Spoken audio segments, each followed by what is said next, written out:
Hi everyone, it's Melissa, and today I will be sharing what I read in April. I had a phenomenal reading month in April. I didn't read a lot, but everything I read I really enjoyed. So I have two audiobooks to talk about first. The first book I want to talk about I read for Trans Girl April, which was hosted by Say Kevi and Books and Bow. I will list their channels below. The book that I read was Cemetery Boys by Aiden Thomas.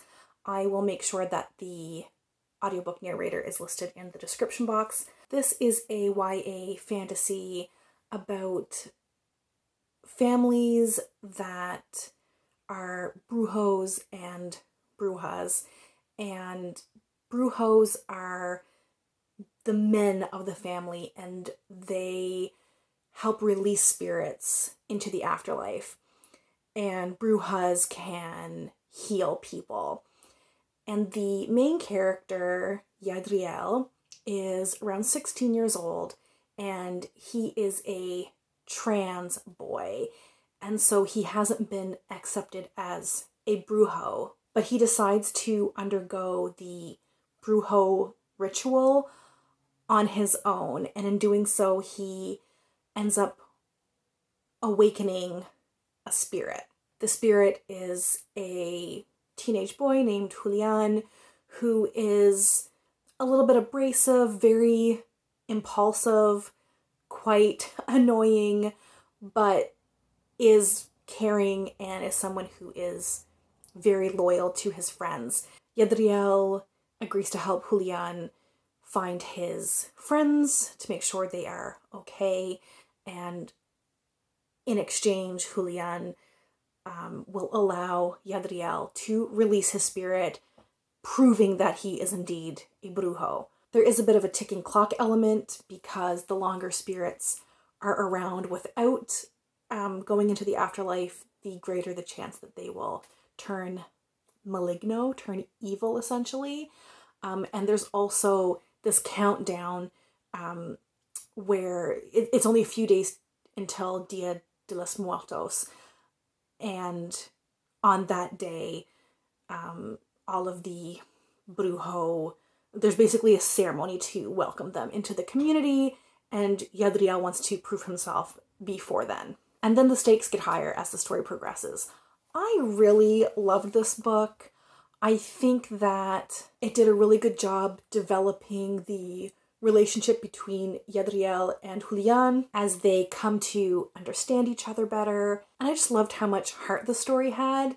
Acceptance doesn't come easily for all of the characters, but it's overall a very hopeful and positive story. The second audiobook I read was Echo by Pam Muñoz Ryan. Again, I will make sure the narrator is listed below. This is a middle grade where a harmonica is passed to 3 different people, and we follow each story. So there are 3 main stories. All of the characters we follow are about 11 or 12 when we meet them, and we also get to see how the characters end up connected at the very end of the book. Music features very heavily, and I would highly suggest listening to this book on audio if you are going to read it. It has a cast of narrators, and also there are musical elements throughout, and it really just added a lot of richness to the story.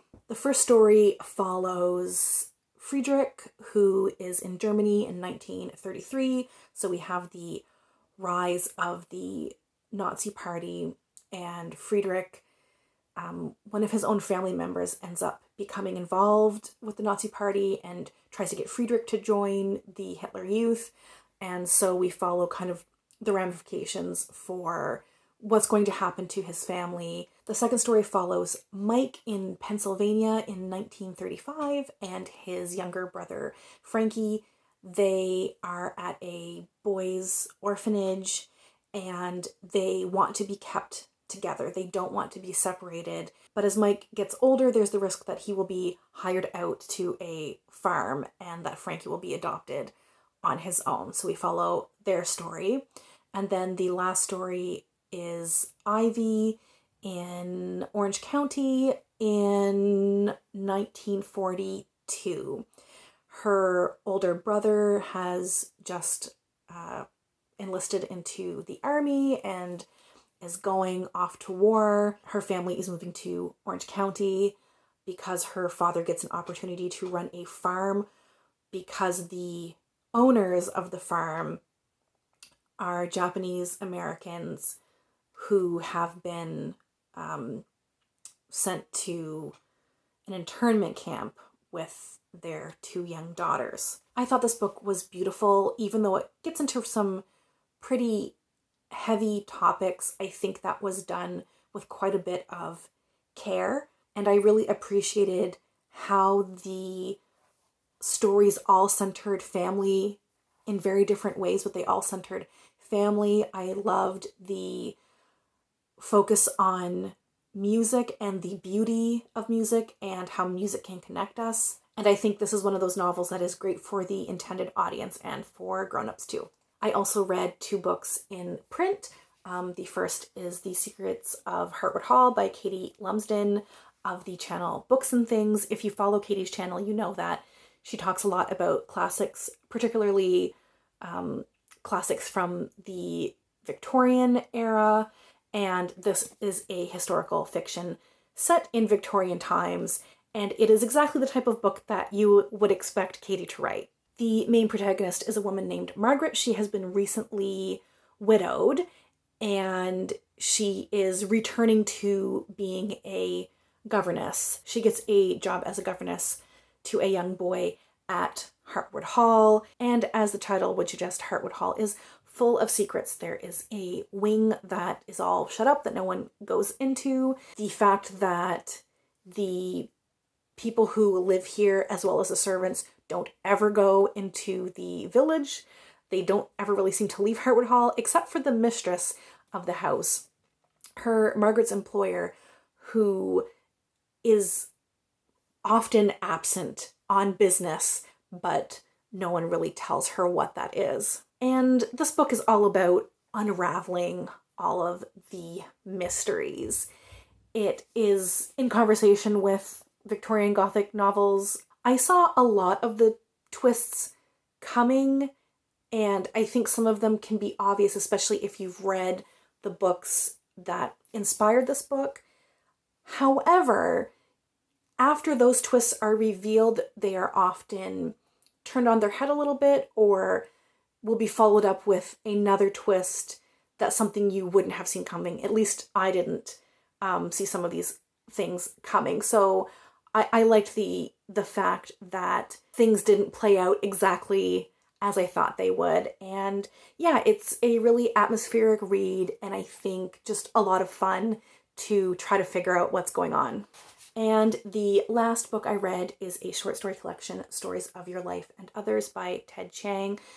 These are stories of speculative fiction, and this was fabulous. I had high expectations for this because I read Chiang's other collection, Exhalation, which is the most recent one. This one is from the early 2000s, and Exhalation was 2019, I want to say. I still like Exhalation better, but both of these books are 5-star books for me. Obviously, I can't talk about all of the stories, but I would like to maybe just share a little bit about my 3 favorites. So my 3 favorites were Tower of Babylon, 72 Letters, and Hell is the Absence of God.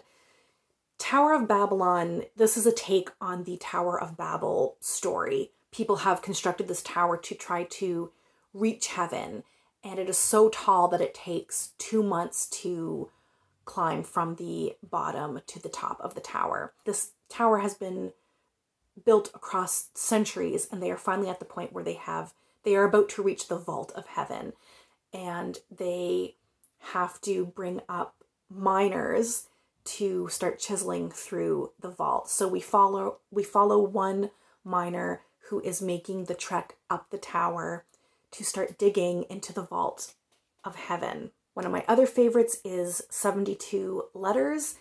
This one's hard to explain because there are 2 very separate ideas that converge in a very interesting and unexpected way that I'm not going to be able to explain.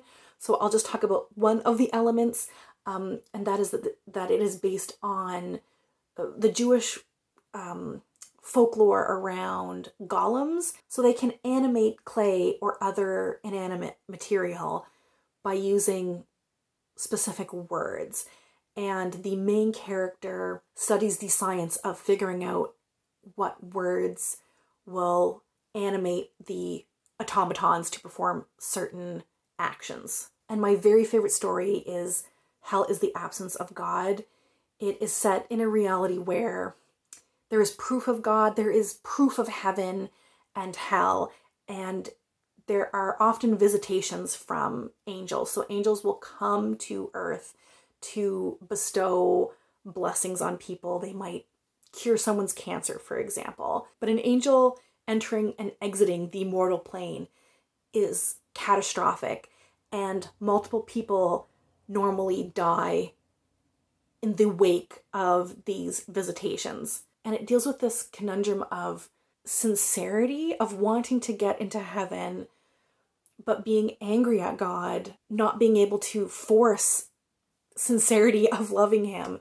Anyways, I just thought it was absolutely fascinating. If you love speculative fiction and you have not read Ted Chiang, you got to get on it. He is just great. So those are the 4 books that I read in April. If you have read any of these, I would love to have a chat with them in the comments below. As always, thank you all so much for watching, and we'll chat soon. Take care.